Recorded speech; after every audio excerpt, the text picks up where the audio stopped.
Salam, bienvenue dans cette vidéo. Nous allons voir le rêve du Héné et de ses différentes significations. Mais avant ça, sachez que je propose des interprétations personnalisées à partir de 5 euros par mois sur Patreon ou Buy Me a Coffee.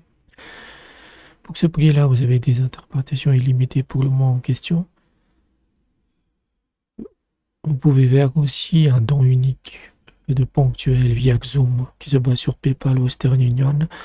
Le tarif est de 20 euros et ça couvre 2 mois et 2 mois et quelques, 2 mois et plus d'interprétation.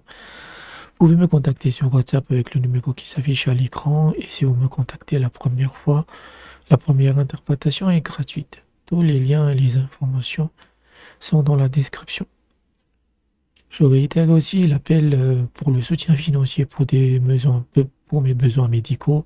J'ai été hospitalisé il y a quelques jours en fait et le coût du traitement est vraiment exorbitant en fait.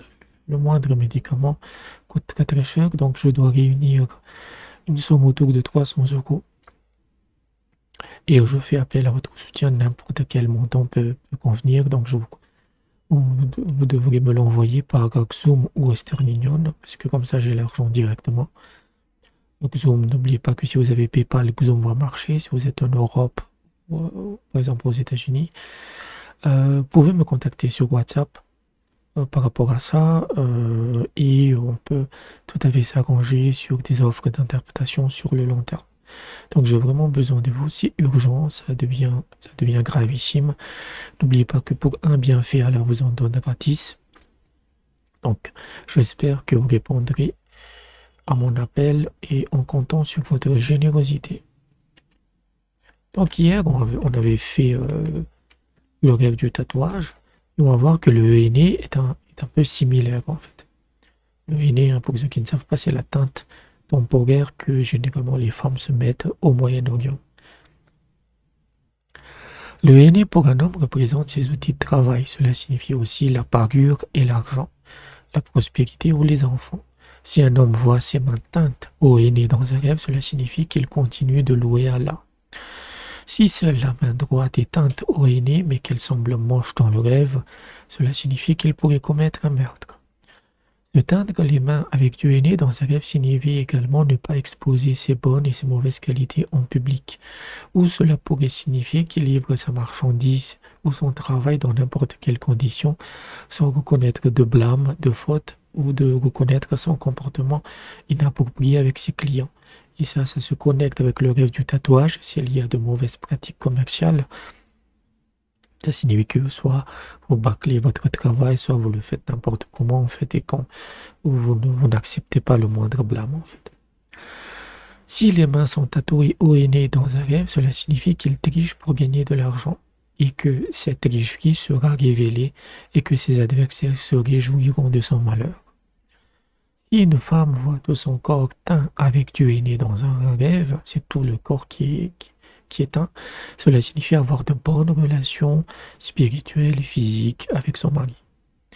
Si après avoir appliqué le henné sur ses mains, la teinture ne fonctionne pas dans un rêve, cela signifie que son mari ne lui montre pas son amour. Si seuls les doigts sont teints au henné dans un rêve, ils représentent alors des branches de dattes ou des grappes de raisin. Et dans ce cadre-là, les dattes et les raisins pointent vers l'argent, vers une rentrée d'argent ou qu'une bonne affaire va se présenter. En général, se teindre les mains et les cheveux avec du henné comme maquillage dans un rêve représente la joie pour le mari et la femme, tant qu'il ne dépasse pas les normes communes. Ici, on parle du henné, c'est-à-dire que il est aussi de coutume de se teindre les cheveux avec du henné pour avoir une teinte un peu marron, et également les mains, du moment que ça reste correct et que c'est pas exubérant, c'est pas n'importe comment, ça signifie la joie entre un mari et sa femme. Donc voilà à peu près le rêve du henné. On voit qu'il y a des symboles négatifs, c'est positif, mais il y a aussi des symboles négatifs, notamment liés à des pratiques commerciales. Donc il faut vraiment regarder le type de henné, c'est-à-dire est-ce que c'est beau. Est-ce que c'est beau, mais ça doit rester discret. Voilà. Et évidemment, si le henné ne reste pas ou s'enlève très très vite ou qu'il est moche, en fait, là, ça va être plus négatif. Donc j'espère que je vous ai aidé. Si vous avez des rêves qui vous intriguent, n'hésitez pas à aller dans la description sur comment vous pouvez me soutenir financièrement. Je réitère l'appel au soutien financier pour les besoins médicaux et je vous dis à bientôt.